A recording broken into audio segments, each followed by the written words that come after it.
बिस्मिल्लाहिर्रहमानिर्रहीम। अस्सलाम वालेकुम। टारगेट पॉइंट के साथ मैं हूं आसमा चौधरी। नाजरीन, फैमिली गेट जो स्कैंडल पाकिस्तान की तारीख और अदालती तारीख का एक बहुत बड़ा स्कैंडल सामने आ रहा है, जो इसका धमाका हुआ अपने रंग तो आहिस्ता आहिस्ता दिखा रहा है। आज की हेयरिंग में हमने देखा कि ये साजिश लगता कुछ ऐसी है कि बहुत सारे इसमें किरदार बेनकाब होने को हैं, जिसमें हम जिक्र कर रहे हैं सियासत के कुछ किरदार भी इसमें सामने आ रहे हैं, मीडिया के कुछ किरदार भी इसमें सामने आ रहे हैं, और कुछ ढके छुपे इशारे कनायों में भी बातें हो रही हैं कि कुछ खुफिया दस्ताने पहने हुए हाथ भी इसमें खासे एक्टिव हो चुके हैं। इसके असल खिलाड़ी भी खुलकर लगता कुछ ऐसे ही है कि चंद दिनों में सामने आ जाएंगे। लेकिन आज के केस के हवाले से अगर हम बात करते हैं तो चीफ जस्टिस साहब ने जब आज केस की हेयरिंग हुई, उसमें उनका ये कहना था कि मामला करोड़ों तक का नहीं है, शायद ये गेम अरबों तक भी जाएगी। और आज ही तलब कर लिया गया, 11 जून की डेट दे दी गई मलिक रियाज और उनके साहबजादे अली रियाज को भी, वो भी अदालत में पेश हों और अपना जवाब दाखिल करें। जब उनके वकील जाहिद हुसैन बुखारी कहते हैं कि वो अदालत में जरूर आएंगे और अपना जवाब देंगे, अली रियाज के बारे में कहें तो वो ये कहते हैं कि ये ऐसा टाइम बॉम्ब है जो अनकरीब जब फटेगा तो बहुत सारे मजीद किरदार बेनकाब होंगे। मलिक रियाज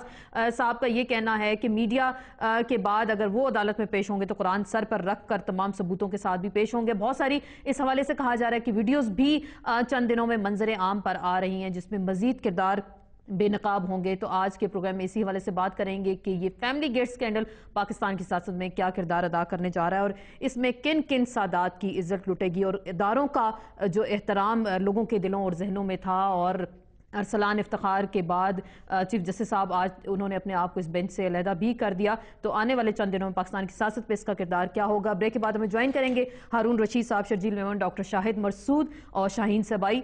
इस पर हम बात करेंगे एक मुख्तसर से ब्रेक के बाद।